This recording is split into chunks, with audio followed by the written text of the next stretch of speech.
여러분들 이 요한계시록이 또 다니엘서가 이런 책들은 다 묵시록이라고 해요. 묵시록.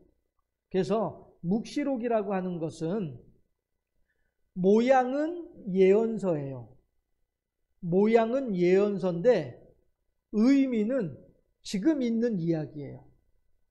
그런데 왜 그러면 굳이 예언서의 모양을 갖추느냐 하게 되면 지금 있는 이야기인데 이 이야기를 저 사람은 모르고 우리끼리만 알았으면 좋겠어요.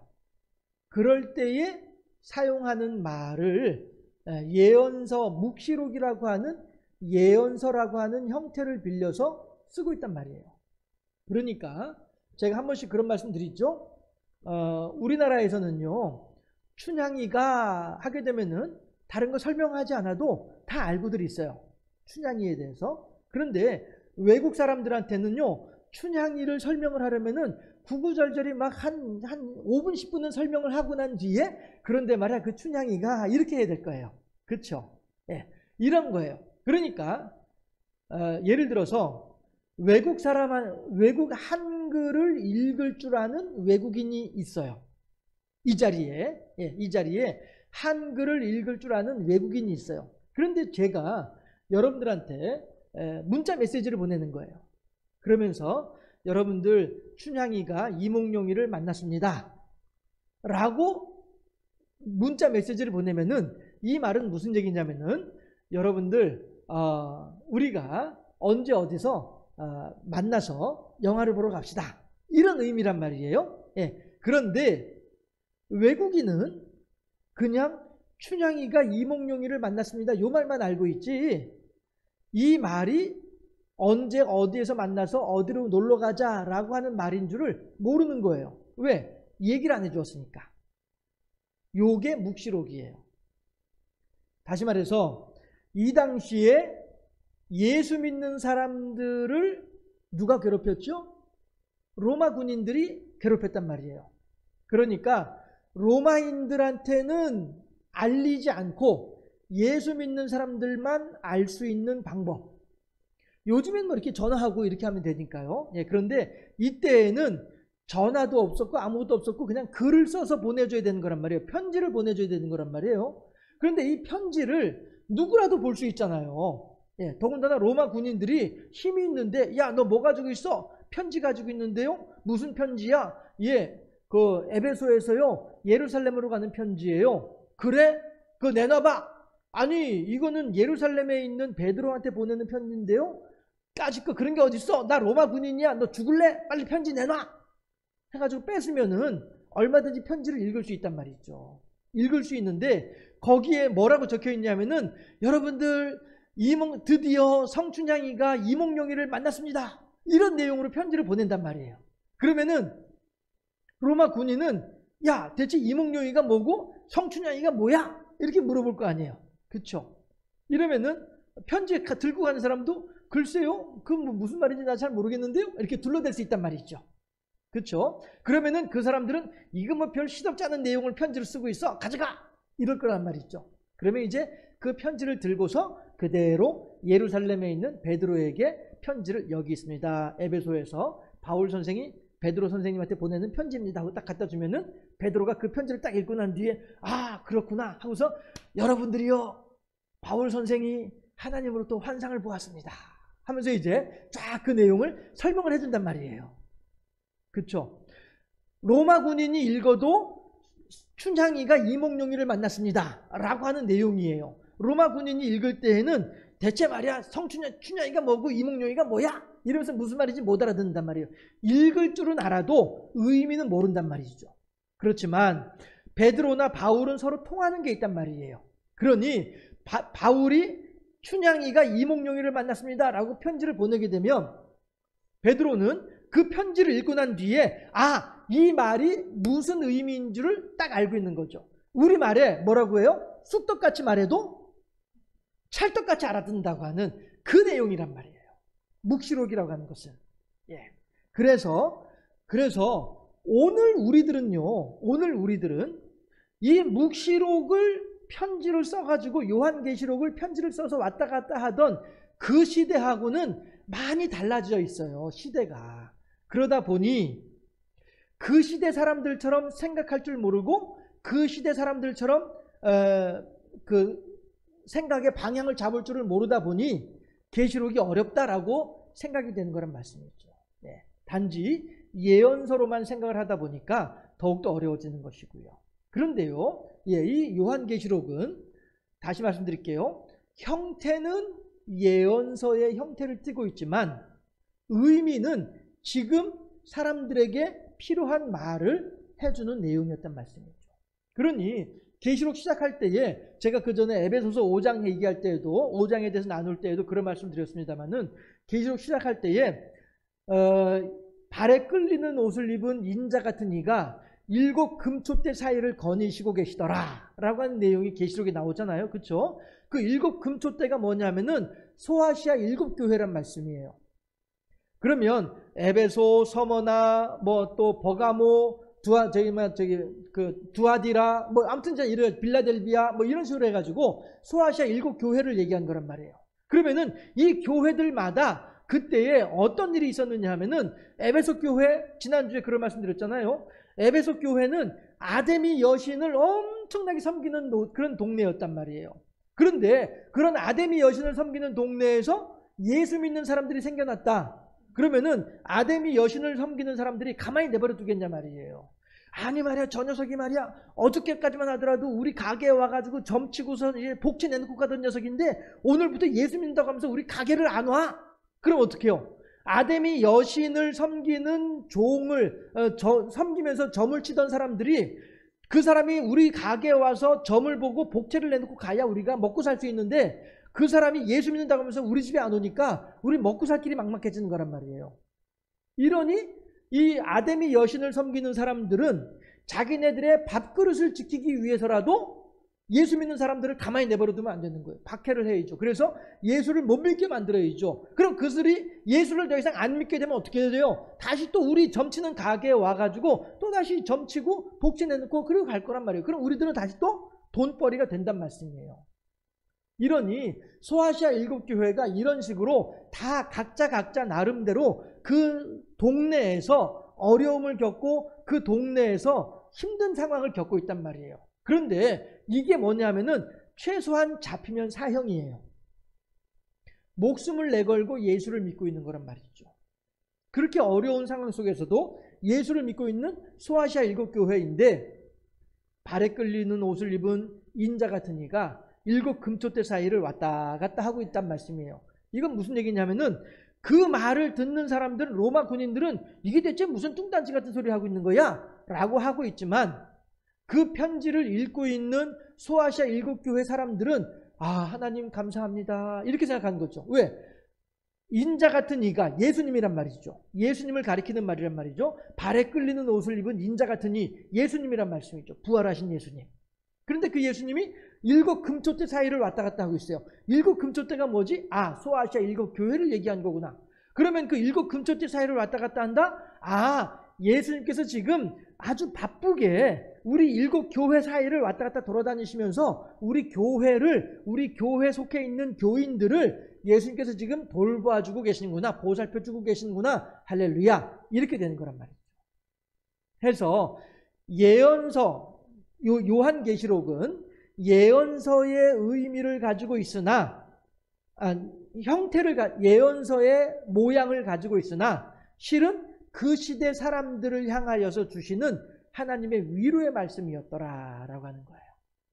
따라서 우리도 마찬가지로 계시록을 보려면은 그래, 아이고 내가 죽어서 가는 그곳에서 이루어질 일이지 여기하고는 아무런 상관이 없는 일이지가 아니고요. 그래, 내가 죽어서 그런 곳에 가게 될 것이야 라고 하는 소망도 가지지만 또 한편으로는 하나님께서 오늘 나의 삶 가운데 이렇게 역사하고 계시는구나 라고까지 같이 해석을 할 수 있을 때, 그럴 때에 비로소 요한계시록이 진짜 계시록이 되는 거예요. 이곳에서의 일은 내버려 두고 그냥 죽어서 가는 곳만 생각한다고 한다면은 그거는 50점짜리 답이에요. 하나님께서는 우리들한테 요한계시록을 통해서 야 너희들 죽으면 걱정하지 마라 내가 돌봐줄게 요거만 하시는 것이 아니라 야 걱정하지 마라 너희들 살아있을 때도 내가 돌봐줄게 이거지요. 요한계시록은 우리들한테 그것을 이야기하고 있어요. 그러니 야곱이 아버지 이삭의 집을 떠나서 형 에서의 눈을 피해서 바단 아람으로 도망을 갈 때에 베델에서 무엇이라고 하나님께 서원을 합니까? 하나님께서 나의 하나님이 되어주셔서 나의 먹을 것과 입을 것을 지켜주시고 나로 하여금 고향으로 편안히 돌아오게 하시면 이거잖아요. 그렇죠? 그러면 그 하나님은 어떤 하나님이에요? 하나님은 아버지 이삭과 더불어서 바단 아람에만 브엘세바에만 있는 하나님이 아니고요. 그 하나님이 지금 나와 함께 저 바단 아람으로 같이 가신 하나님으로 야곱은 믿고 있었다는 거예요. 지금까지 야곱은 하나님을 브엘세바에만 계시는 아버지 이삭하고만 계시는 그런 하나님으로 알고 있었는데 정작 이제 내가 아버지 집을 떠나 있다 보니 그 하나님이 나와 함께 계시기를 바라는 그런 마음으로 지금 그렇게 기도를 하고 있단 말이죠. 하나님 내가 지금 아버지를 떠나서 외삼촌의 집으로 갑니다. 그런데 하나님께서 나의 하나님이 되어주시고 내 아버지 이삭의 하나님이 아니라 이제부터는 나의 하나님이 되어주세요. 나와 같이 계셔주시기를 바라요. 해서 내가 어느 곳으로 가든 나의 입을 것과 먹을 것을 책임져 주시고 근데 왜? 내 아버지 이삭도 내 할아버지 아브라함도 하나님께서 그렇게 지켜주셨다고 하니까 나도 그렇게 지켜주셔서 내 먹을 것과 입을 것을 챙겨주시고 어디에 있든지 간에 편안하게 지내다가 나로 하여금 다시 이 집으로 돌아오게 해주시면 나로 하여금 다시 고향으로 돌아올 때까지 나와 함께 계셔주시면 이렇게 얘기를 하는 거잖아요. 그런데 우리들은 뭐라고 얘기를 해요? 하나님은 교회 안에 계시고 나는 예배당 떠나오면 하나님하고 다시 멀어져 있는 거야 라고 생각을 하고 있으면 안 된다는 거죠. 하나님은 예배당 안에만 계신 하나님이 아니라 우리의 삶 가운데 함께 계신 하나님이다라고 하는 거죠. 그랬을 때에 그 하나님은 우리가 단지 죽어서 천국에 가는 것만 보장해 주신 하나님이 아니라 우리가 살아가는 모든 시간들을 함께 계시면서 함께 돌봐주고 함께 지켜주고 계신 분이 하나님이신 줄로 믿으시기를 주님의 이름으로 축원합니다. 했을 때에 오늘 이 계시록이라고 하는 것이 참 제가 이 말씀을 준비하면서 저는 오늘 저도 이제 참 많이 이렇구나 하는 것을 깨닫고 참 기쁘기도 하고 감사하기도 하고 막 이랬었는데요. 네. 우선 이것부터 한번 생각해 보실까요? 여러분들 그 나훈아라고 하는 가수가 부른 노래 고향역 기억나시나요? 한번 불러보시겠어요? 네? 정재현 집사님 나훈아 고향역 한번 불러보시겠어요? 이뿐이 곧뿐이 모두 나와 반겨주겠지. 그쵸? 예. 코스모스 피어있는 그리운 나의 고향역. 예. 이러면서 말이죠. 달려라 고향열차 설레는 가슴 안고. 이런단 말씀이에요. 그쵸? 예. 이 타향살이 하던 사람이, 내가 이제 고향으로 가는 거예요. 고향으로 가려고 내 몸은 여전히 서울역에 있지만은, 왜냐하면 고향으로 가는 기차가 4시 45분에 출발을 해요. 용산역에서. 제가 타고 가던 고향 기차가 그랬었어요. 4시 45분에 용산역에서 출발을 하면은 조치원역에 7시 15분인가 도착을 해요.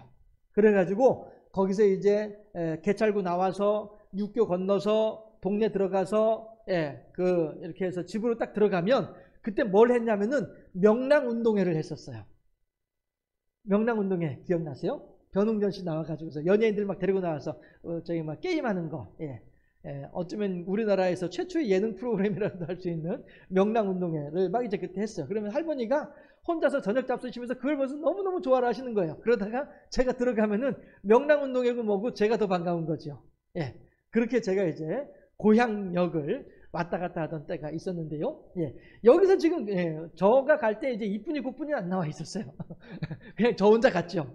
그런데 지금 이 나훈아라고 하는 가수가 부르는 이 노래에서는 이쁜이 곱분이가 나와서 나를 반겨줄 거라고 기대를 하고 있는 거예요. 그러면서 여전히 몸은 용산역에 있으면서도 불구하고 마음은 이미 어디가 있어요? 고향역에 가 있는 거죠. 이러면은 고향역에 가 있는 그 마음은 어떤 마음이에요? 설레는 가슴인 것이죠.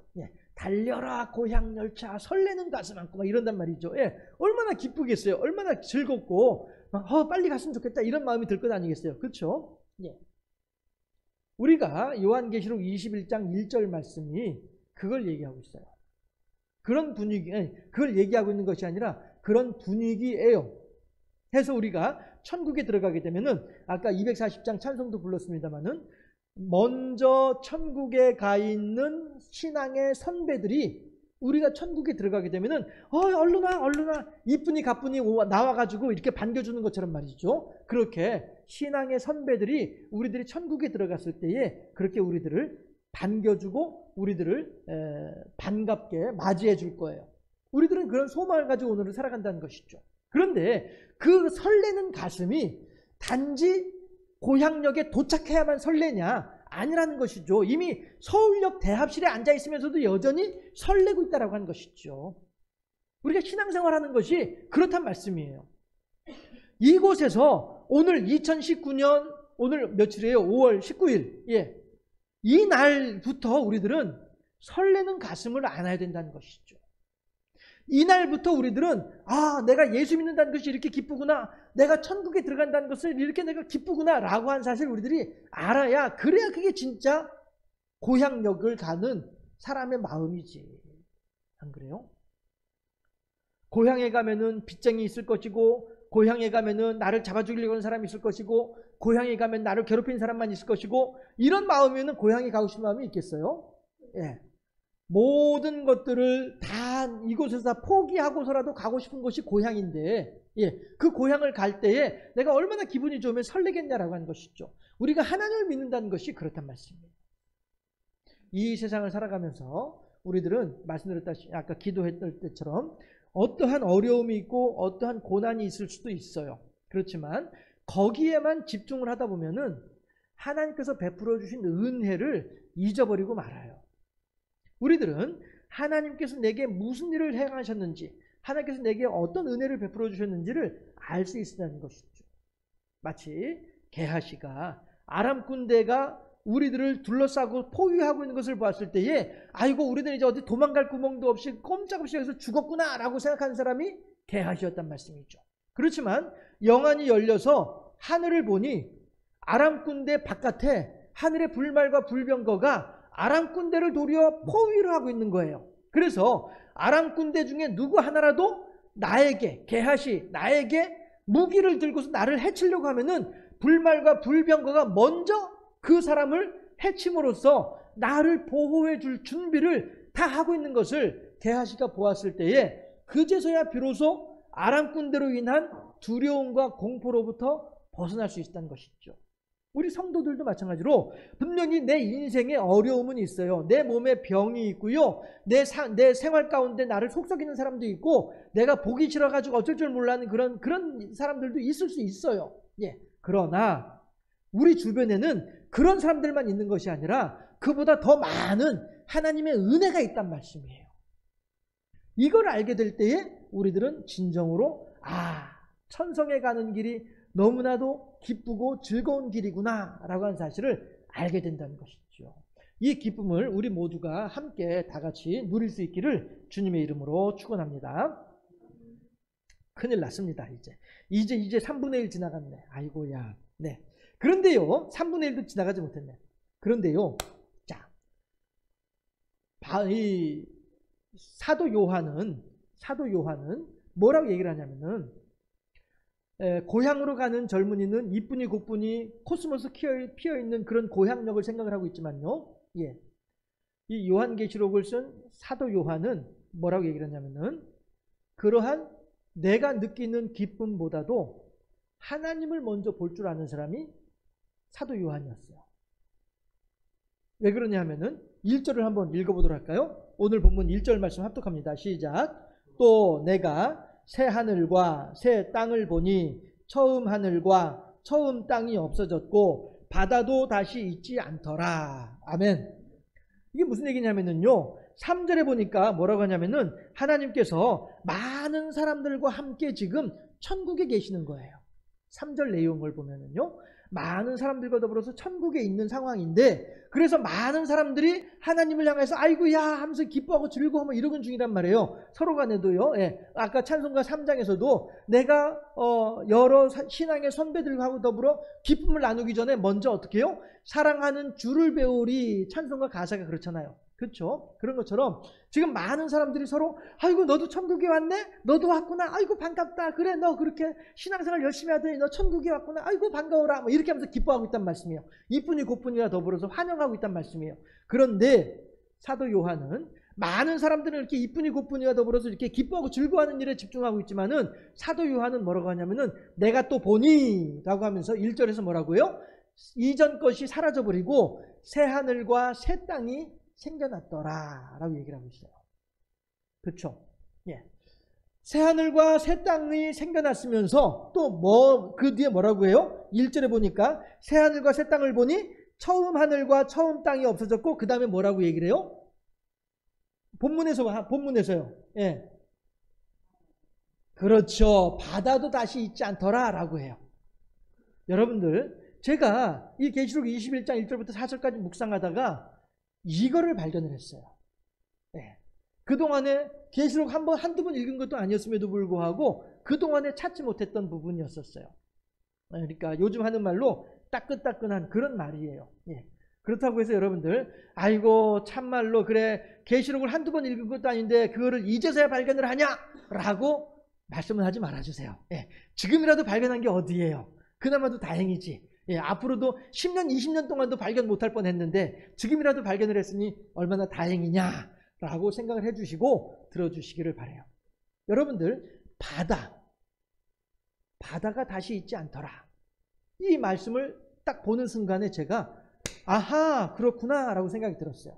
뭐냐면은 하나님께서 세상을 창조하실 때에 그때에 하나님께서 창조하시기 이전에 먼저 이곳에 존재하고 있었던 것이 있었어요. 그게 뭐냐면은 바로 이 땅하고 땅과 구별되는 하늘하고 그 다음에 땅을 감싸고 있는 바다였었어요. 그렇죠? 하나님께서 바다를 창조하지 않으셨어요. 하나님께서 흙을 창조하지 않으셨어요. 그렇죠? 그 다음에 하나님께서 궁창을 만드셨으나 궁창을 윗궁창과 아랫궁창으로 나누셨을 뿐이지 궁창을 만들진 않으셨어요. 다만 빛이 있으라 라고 하셨을 뿐이죠. 궁창에 큰 빛을 태양이라고 하고 작은 빛을 해와 달과 별들로 하셨을 뿐이지 궁창을 창조하진 않으셨어요. 그러니까 하나님께서 천지를 창조하실 때에 이미 바다와 하늘과 땅은 있었어요. 있었는데 그 땅과 바다와 하늘을 기반으로 사람을 만들어 놓으셨어요. 그랬는데 잘 들어주세요. 여러분들 잘 들어주세요. 예, 그랬는데 그 하늘과 땅과 바다가 사람과 더불어서 행복하게 지내고 있나요? 과연 하늘과 땅과 바다가 사람들과 더불어서 편안하게 지내고 있나요? 아니란 말씀이에요. 지금 현재 있는 이 지구는 현재 우리들을 둘러싸고 있는 이 하늘과 땅과 바다는 너무나도 많은 어려움 가운데에 빠져 있고요. 심지어는 지금 이 지구가 곧 지진으로 멸망할 것이다라고 하는 그런 이야기까지 나올 정도로 그렇게 지구는 지금 온전하지 못해요. 이게 무슨 얘기냐면은 하나님께서 사람과 더불어서 사람의 범죄로 인하여서 망가지고 있는 지구, 이제 망가져서 더 망가질 것이 없을 만큼 망가져버리게 되면 그때가 바로 하나님께서 말씀하시는 새하늘과 새 땅이 우리들에게 다가오는 그때란 말씀이죠. 여러분들 신발 신으시잖아요. 신발 없는 분 없으시죠? 예, 신발 없는 분 없으십니다. 그런데 그 신발을 30년 전에 신던 신발 지금도 가지고 계신가요? 아니죠. 예, 신발이라고 하는 것이 몇 개월 혹은 몇 년 신으면은 더 이상 낡아서 신지 못하고 새로운 신발을 신을 수밖에 없는 것이 이게 사람의 모습이잖아요. 그렇죠? 예, 이런 것처럼 이 지구도 어느 순간이 되면 하나님께서 마치 사람이 새 신발로 바꿔 신듯이 옷을 새 옷으로 바꿔 입듯이 하나님께서 이 환경을, 우리를 둘러싸고 있는 이 환경 또한 하나님께서 새 하늘과 새 땅으로 새롭게 만들어 주실 거예요. 그런데 중요한 것은 뭐냐면요, 하나님께서 만드시는 새 하늘과 새 땅에는 뭐가 없어요? 1절에서 뭐가 없어요? 바다가 없다는 거예요. 바다라고 하는 것은 무엇이냐면요, 여기까지만 하고 마치도록 하죠. 나머지는 다음 주에 이어서 하도록 하죠. 예. 바다라고 하는 것은 뭐냐면요, 하나님께서 천지를 창조하실 때 뭐라고 말씀하십니까? 물은 한 곳으로 모이고 묻은 드러나라 라고 하셨단 말이에요. 그렇죠? 예. 이런 것처럼 물이 한 곳으로 모이고 묻이 드러나는 것은 무슨 얘기냐면, 다시 말해서 그동안에 물이 묻을 감추고 있었다는 거예요. 다시 말해서 바다가 땅을 덮고 있었다는 것이죠. 그래서 땅이 땅의 역할을 못하도록 만들었던 것이 바다였었어요. 그렇죠? 그런데 하나님께서는 그 물을 한 곳으로 모이게 하시고 묻이 드러나게 하심으로써 비로소 그 땅으로 하여금 땅의 역할을 감당할 수 있도록 해주시는 거예요. 땅의 역할이 뭡니까? 새로운 생명을 틔우는 거죠. 예, 방금 전에도 유집사님 저 뒤에 가셔가지고 막 이것저것 이제 땅에다가, 그쵸? 예, 식물들을 심어놓고서 그걸 보살피고 계신단 말씀이에요. 예, 땅이라고 하는 것은 생명을 품는 기본 장소예요. 그런데 이 땅이 물에 막혀 있으면, 물에 덮여 있으면은 거기서 뭐가 자라나겠습니까? 그래서 물은 한 곳으로 모이고 묻은 드러나야 되는 거예요. 그리고서 비로소 그곳에서 새로운 생명의 역사가 시작되어야만 하는 것이죠. 우리들의 삶 가운데 하나님께서 그렇게 우리들의 속에 감추어져 있었던 하나님을 향한 신앙을 이렇게 하나님께서 우리들에게 드러나게 하셨단 말씀이에요. 아, 내가 예수 믿는 믿음을 본래 가지고 있었나? 새로 생겼나? 새로 생긴 것이 아니고요, 우리들에게 속에 감추어져 있던 것이 이제 드러나지고 있는 거예요.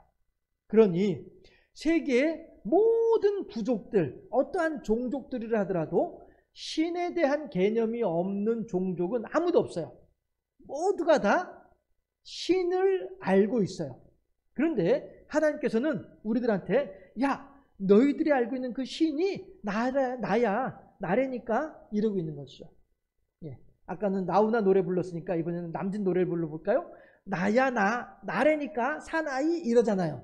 그렇죠? 나우나가, 남진이. 예. 이런 것처럼 하나님께서 우리들한테 그렇게 말씀을 하시는 거예요. 세계 모든 종족들이 다 각자 자기의 소견에 오른 대로 신을 만들어서 그 신을 섬기고 있어요. 그런데 하나님께서는 아니야, 그 신이 아니고 내가 진짜야, 나를 믿어야 돼 라고 말씀하신단 말이죠. 이래서 우리들의 속에 감추어져 있었던 하나님에 대한 신앙을 하나님께서 우리들에게 밝히 보여주고 계시는 거예요. 성령을 통해서 우리들의 지식을 거두어냄으로써. 우리가 예수 믿게 된 것은 이렇듯 하나님의 은혜로 예수를 믿게 된 것이고요, 우리들의 속에 감추어져 있는 것이 밝히 드러나지게 된 것이다. 여기까지만 1부 하시고 2부는 다음 주에 이어서 하도록 하겠습니다. 아니, 그러지 말고 오후 예배 때 오후에 2부를 하도록 하시죠. 예, 그렇게 하겠습니다. 잠깐 기도하겠습니다. 3절을 보면 제가 아침에는 여러분들한테 이해하기 쉽고 받아들이기 쉬우시라고 그 세상 가요를 이제 예를 들었습니다만은 3절 말씀이 보면 이제 바로 그 이른바 그 고향역에서 사람들하고, 고향 사람들하고 만나가지고 막 반갑게 이야기하고 즐거워하는 그런 모습이 3절 모습이거든요. 근데 3절에서 뭐라고 말씀하시냐면은 하나님께서 우리들과 같이 계시겠다는 거예요. 요한복음 1장에서 뭐라고 합니까? 말씀이 육신이 되어 우리 가운데 거하시니, 예, 이렇게 나오잖아요. 은혜와 진리가 충만하더라. 이렇게 요한복음 1장에서 나오잖아요. 예, 사도 요한이 요한복음을 쓴 사람하고 같은 사람이다 보니까 이 보는 관점이 같은 거예요. 그래서 사도 요한은 요한복음에서도 예수님께서 저 높고 높은 별을 넘어서 이 낮고 낮은 땅 위에까지 내려오셨음에 대해서 이야기를 하고 있어요. 그러면서 하나님의 권세가 예수님께서 이 땅에 내려오신 것과 마찬가지로 하나님의 권세도 이 땅으로 같이 내려왔다는 거예요. 그렇게 함으로써 예수님께서 이 땅에 내려오심으로 인하여서 이 땅이 어두워지는 것이 아니고 예수님이 이 땅의 강력한 어두움의 권세 때문에 예수님의 권위가 사라지는 것이 아니고 도리어 이 땅에서 아무리 강력한 어두움의 권세가 있다 하더라도 예수님께서 이 땅에 오심으로 말미암아 이 땅의 모든 어두움들은 다 물러가 버리고 마는 거예요. 그러니까 마태복음에서도 그 스불론 땅에 예수님께서 거하심으로 말미암아 스불론 땅의 모든 어두움이 사라지고 말았더라 라고 하는 말씀이 나오는 이유가 그래서 그런 거거든요. 거기서는 예수님께서 이 땅을 다스리는 임금으로 오셨음에 대해서 관심을 가지고 이야기하는 게 마태복음이다 보니까 결국에는 그 어두움의 땅에도 이방인의 땅에도 하나님의 영광의 빛이 비추어지고 하나님의 통치권이 거기도 행사가 되더라 라고 하는 얘기를 하는 거란 말씀이죠.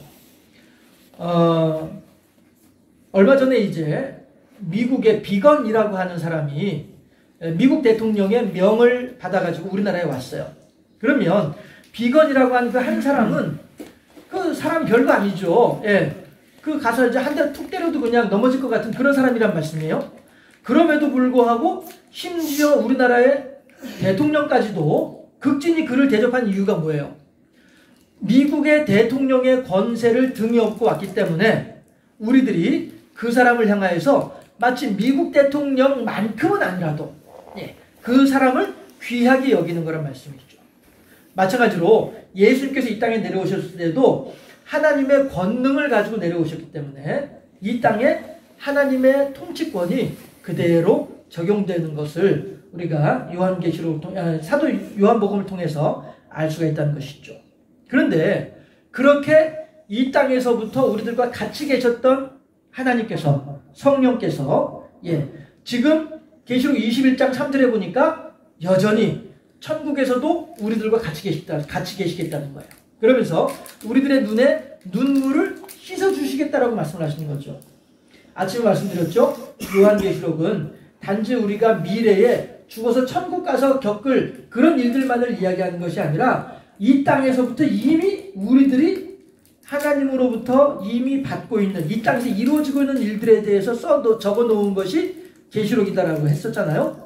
그러니까 결국 이 사도 요한의 묵시록을 읽고 있는 소아시아 7교회 모든 교인들은 21장 3절 말씀을 읽으면서 그래, 오늘 내가 비록 힘들고 오늘 내가 비록 목숨을 걸고 신앙생활을 하고 있지만은 그럼에도 불구하고 하나님께서 오늘 나로 하여금 오늘의 두려움을 이길 수 있는 힘을 주시는 줄로 믿는다. 이게 요한계시록을 쓴 이유고 목적이 되는 거예요. 지금 현재 죽음의 공포 아래에서 두려워하고 있는 소아시아 7교회 사람들을 향하여서 성도들을 향하여서 여러분들이요 걱정하지 마세요. 하나님께서 우리 눈의 모든 눈물을 씻겨주시겠다고 하셨습니다. 이전 것은 지나갔으니 보라 새 것이 되었도다라고 하는 바울의 고백과도 같이 사도 요한도 마찬가지로 21장 4절에서 뭐라고 해요? 마지막에 보니까 처음 것들이 다 지나갔다는 거예요. 처음 것들이 다 지나가는데 어떻게 지나가요? 4절에 보게 되면 눈물을 그 눈에서 닦아주시니 다시는 뭐가 없어요? 사망이 없고 애통하는 것이나 곡하는 것이나 아픈 것이 다시는 있지 않겠다는 거예요. 이게 왜 그래요? 하나님께서 우리들과 같이 계시기 때문에 그렇단 말씀이에요. 해서 비록 우리들이 지금 살고 있는 이 하늘과 이 땅과 이 바다가 우리들에게는 여전히 있으나 그럼에도 불구하고 우리들과 같이 계시면서 우리들의 눈에 눈물을 씻어주신 그 하나님께서 머지않은 장래에는 21장 1절에서 아예 바다조차도 없애버리겠다라고 하는 소망을 주고 계시는 거죠. 바다라고 하는 것은요, 아침에는 제가 감추는 기능으로만 여러분들과 함께 생각해 봤었어요. 예수님께서도, 예수님 성경에서도 모든 감추인 것이 드러나지 않음이 없다라고 하는 얘기를 한단 말이에요. 예수님도 마찬가지로 죽음이라고 하는 권세 아래에 놓여 있었어요. 마치 창조 전에 땅이 물 밑에 감추어져 있었던 것처럼 예수님께서 십자가에 달려 돌아가시고 난 뒤에 무덤에 계시는 그 순간만큼은 죽음의 권세 아래에 감추어져 있는 상태인 거예요. 그런데 하나님께서 창조하시면서 물은 한 곳으로 모이고 묻은 드러나라 라고 말씀하시는 것처럼, 그랬을 때 묻이 드러나라 라고 하는 것이, 저는 그냥 이렇게 손을 위로 올리고 있습니다만은 정말로 땅이 위로 올라오는 게 아니에요. 땅이 위로 올라오는 게 아니라 땅은 그대로 있어요. 창세기 말씀에 의하면은 땅은 그냥 그대로 있고요. 물만 한 곳으로 모이는 거예요. 예. 그게 어떻게 되는 거예요? 지하수로 들어가고, 그 다음에 그 공중에 대기권으로 수증기로 올라가고, 예. 이렇게 하면서, 깊은 곳으로 이제 물들이 모이게 되는 거죠. 그렇게 하면서, 예. 물이 빠져나가니 그곳에 뭐가 땅이 드러나지게 되는 거예요. 그래서 제가 그 말씀 드렸잖아요. 땅이 드러나지면 어떤 일이 벌어져요? 생명이 드디어 생존할 수 있게 된다는 것이죠. 물에서는 생명은 살 수가 없어요. 땅에서 살 수 있는 것이죠.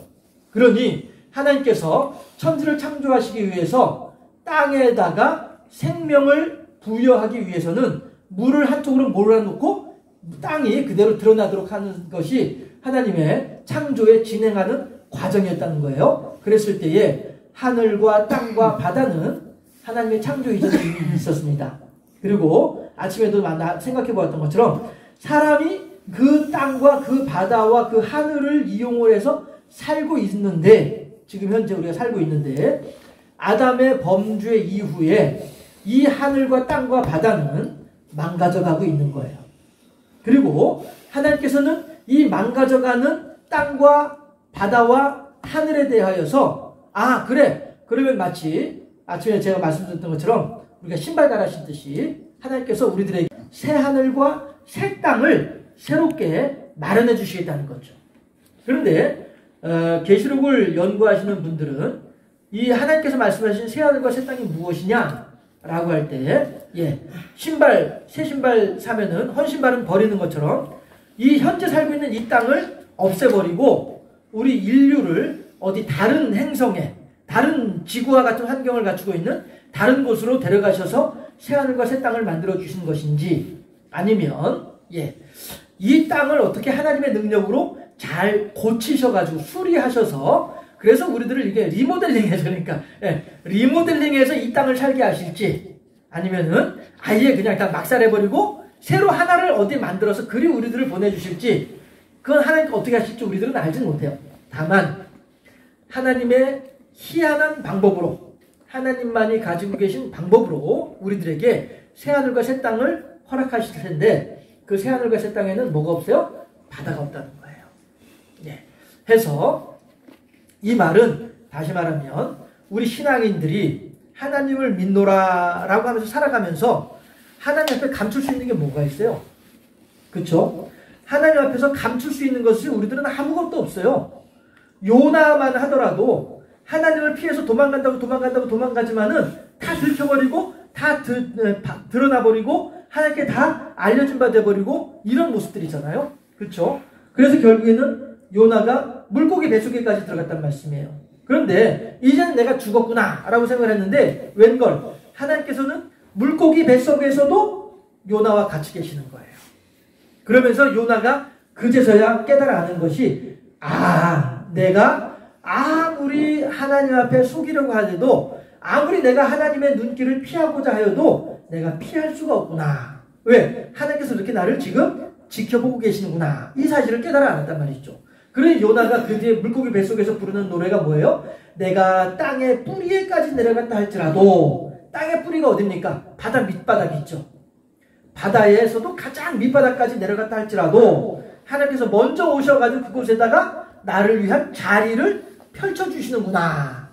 하나님께서 나와 함께 계시는구나 한 사실을 요나는 알게 된 거죠. 물고기 뱃속에서. 아침에 예를 들었던 야곱 같은 경우에는 그것을 어디서 알았냐면은 베델에서 알게 된 것이고요. 베델에서 하늘에까지 오르내리는 사다다리가 있고 거기를 오르락내리락 하고 있는 천사들을 바라보면서, 야, 하나님께서 내 아버지 이삭하고 같이 브엘세바에만 계신 하나님인 줄로 알았더니, 아니 내가 지금 베델에서 잠을 자고 있는 중인데 여기 베델에서도 하나님의 천사가 오르락내리락 하는 걸 보면서, 야, 그 하나님이 지금 내 아버지 이삭을 떠나서 나와 함께 계신구나. 이렇게 지금 야곱은 생각하고 있는 거예요. 그러니 야, 나랑 같이 계신 하나님이시네? 그럼 내가 든든하구나 라고 한 사실을 알게 되는 거죠. 해서 우리들은 바다가 새하늘과 새 땅에는 바다가 없습니다. 우리들은 하나님 앞에서 감출 수 있는 것이 없습니다. 왜냐하면 하나님께서 항상 우리들과 같이 계시기 때문이에요. 우리보다 우리를 더 잘 알고 계신 분이 하나님이시다라고 하는 거죠. 네. 그 한 번씩 상담을 하다 보면은 내 마음 나도 모르게라고 하잖아요. 본인의 마음을 본인도 몰라가지고 막 어찌할까 모르고 방황하는 그런 경우들을 보거든요. 물론 그렇다고 해서 뭐 제가 모든 사람들의 마음을 다 아는 건 아니죠. 특히나 제일 가까이 있는 사람의 마음을 제일 모르는 게 저인 것 같아요. 웃자고 한 얘기인데 웃는 분들이 아무도 안 계시네. 아무튼 간에 해서 경우에 따라서는 나도 내 마음을 모르는 경우들도 있단 말씀이죠. 그럼에도 불구하고 하나님은 다 알고 계신 분이더라 라고 하는 것이고요. 그래서 새하늘과 새 땅에는 하나님께서 다스리시는, 지금도 물론 하나님께서 다스리고 계신 땅과 하늘이긴 합니다만은 하나님의 나라에 가게 되면 거기서는 더 이상 새하늘과 새 땅만 있을 뿐이지 새로운 바다는 없더라. 다시 말해서 하나님 아버지 앞에서 우리가 그만큼 진솔하게 지낼 수 있게 되더라 라고 하는 것이죠. 바다는요, 저희 계시록 앞장에 보게 되면은 유리바다가 있죠. 해서 유리바닷가에서 14만 4천의 무리들이 하나님의 이름을 창화하며 거룩하다 거룩하다 거룩하다 노래하는 무리들이 있죠. 그런데 그때도 지나서 그 과정도 지나서 하나님께서 우리들에게 보여주시는 새하늘과 새 땅으로 들어가 보니 거기는 유리바다조차도 없다는 거예요. 유리바다조차도 없이, 바다 자체가 아예 없이 새하늘과 새 땅만 있더라. 예수님께서 그렇게 새로운 생명으로 어두움의 권세를 깨뜨리시고 부활하심으로써 바다의 기능, 바다의 권능, 다시 말해서 어두움의 권능, 악한 자의 마귀의 권능을 다 깨뜨리시고 부활하신 분이 예수님이시더라 라고 하는 사실이에요. 우리들도 마찬가지로 이 세상을 살아갈 때에 그 예수님의 은혜를 덧입어서 이제 우리들에게 사망으로 다가오는 그러한 악한 괴계들을 예수님께서 죽음의 권세를 깨뜨리셨던 것처럼 우리들도 사망의 권세에 매여 있는 것이 아니라 도리어 사망의 권세를 깨뜨리고 부활의 소망으로 승리하는 그런 삶을 살아갈 수 있어야 되겠다. 이것이 바로 구원받은 백성으로서의 책임이더라 라고 하는 사실을 또 알 수 있게 되는 것입니다. 사도 요한이 보았던 1절에서 21장 1절에서 또 하나 보았던 것이 있었는데 그건 뭐냐 하면은 새 예루살렘 성이에요. 뭐라고 해요? 마치 신부가 신랑을 위하여서 준비하였던 것 같더라. 단장하였던 것 같더라. 이렇게 나와 있잖아요. 그쵸? 2절에서 보니까 2절 보면은 또 2절 합독해 보도록 하실까요? 2절 말씀. 또 내가 봄에 거룩한 성 새 예루살렘이 하나님께로부터 하늘에서 내려오니 그 준비한 것이 신부가 남편을 위하여 단장한 것 같더라. 아멘. 아멘. 여러분, 제가 한 번씩 그런 말씀 드리죠. 그 바이킹, 이게 제대로 된 역사는 아니고요. 야사, 이른바 야사, 사람들 사이에서 흘러내려오는 이야기로 전해 내려오는 말이긴 합니다만은 바이킹족이 사라지게 됐던 이유가 무엇이냐라고 할 때에 바이킹이라는 사람들은 직업이 해적이라고 했잖아요. 그래서 한번 배 타고 해적질을 하러 바다로 나가게 되면은 몇 년 만에 집에 돌아오기도 하고 이런단 말씀이에요. 그러면은 그동안에 바이킹의 아내들은 조신하게 집안 살림하면서 아이들 건사하면서 남편이 올 때까지 기다리는 그런 사람들이 아니었던 거예요. 그러니까 남편이 해적질하러 바다로 나가면은 곧바로 그냥 애들도 모르겠다, 집안 살림도 모르겠다 하고서 그냥 짐 싸들고서 그냥 가버리고 마는 거예요. 바이킹의 아내들이. 이러다 보니 바이킹들은 제1로 신국강 후보 제1순위가 누구였냐면은 유대인 처녀들이었었어요.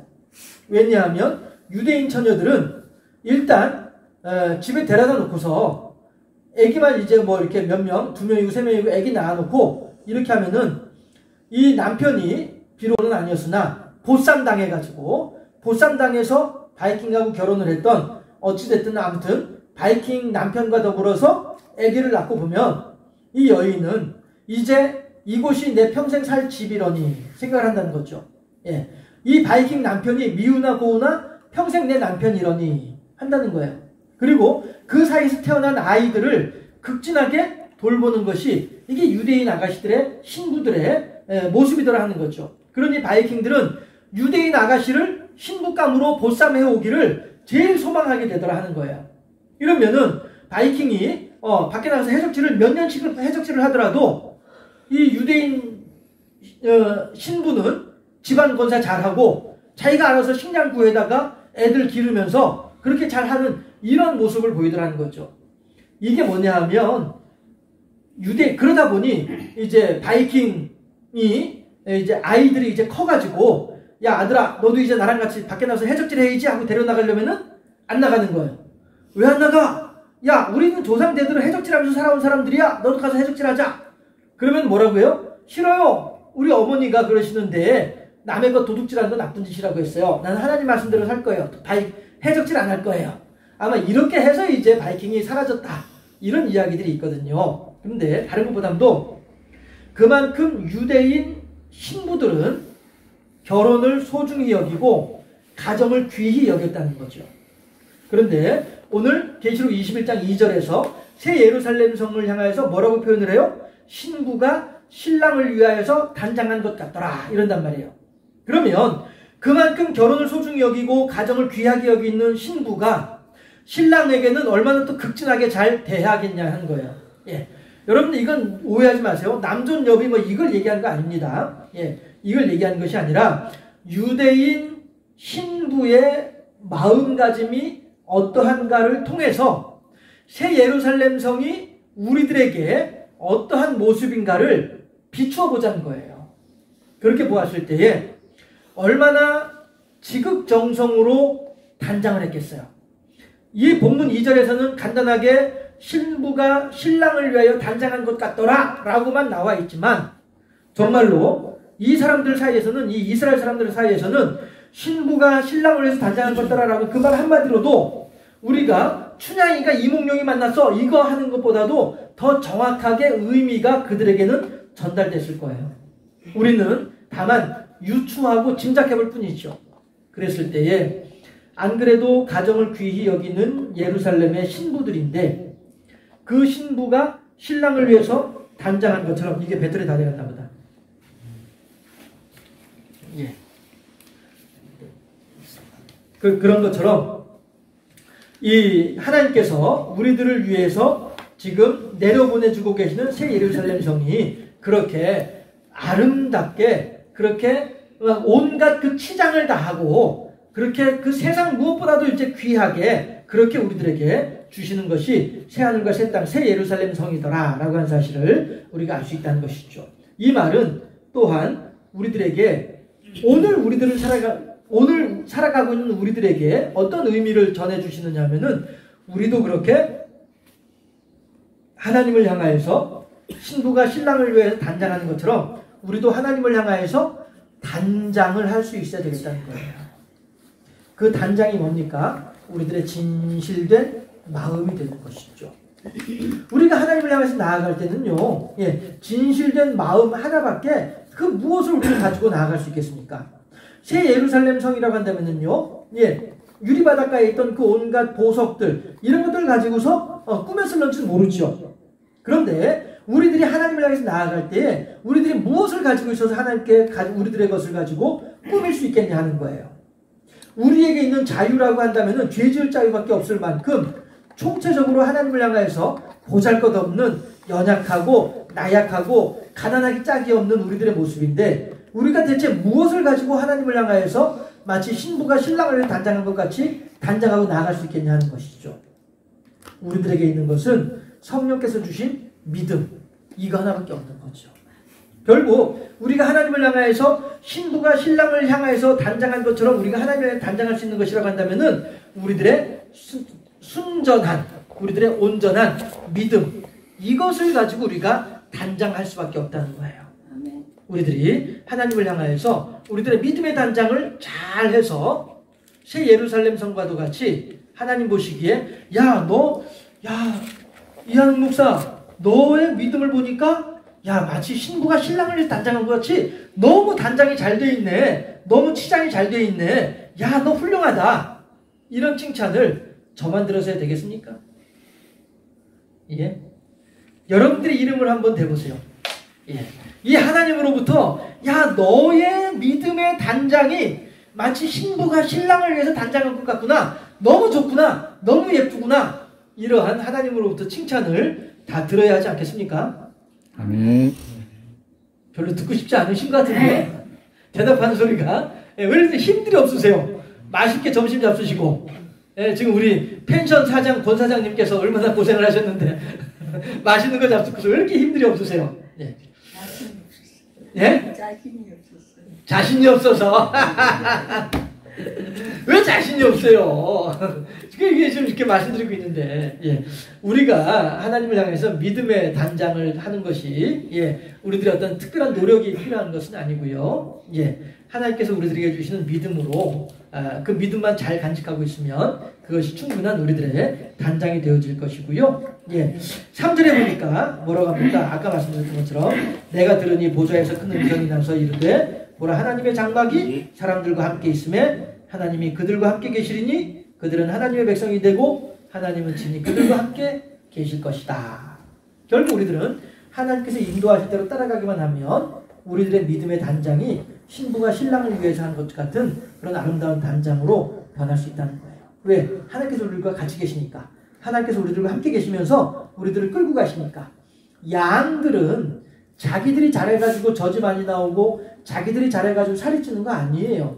목자가 잘 알아서 데려다 주니까, 예, 양이 하는 일은 그냥 가서 쩝쩝쩝쩝 먹는 것밖에 없어요. 예, 오늘 우리도 그랬잖아요. 예, 권집사님, 유집사님 수고해 주셔가지고 그냥 젓가락 들고 먹는 것만 했잖아. 다른 거 안 하고. 예, 이런 것처럼 우리들이 믿음도 마찬가지로 오늘 3절에서 하나님께서 우리들을 인도하실 때에 인도하신 대로 따라가기만 하면 우리들의 믿음이 성장할 줄로 믿고 하나님을 향해서 또 아름다운 영광을 돌려드리는 신부가 신랑을 위하여 단장한 것 같은 아름다운 단장으로 하나님께 영광을 돌려드리고 많은 사람들과 더불어서 복을 나누는 복된 우리 모두가 되어질 수 있기를 주님의 이름으로 축원합니다.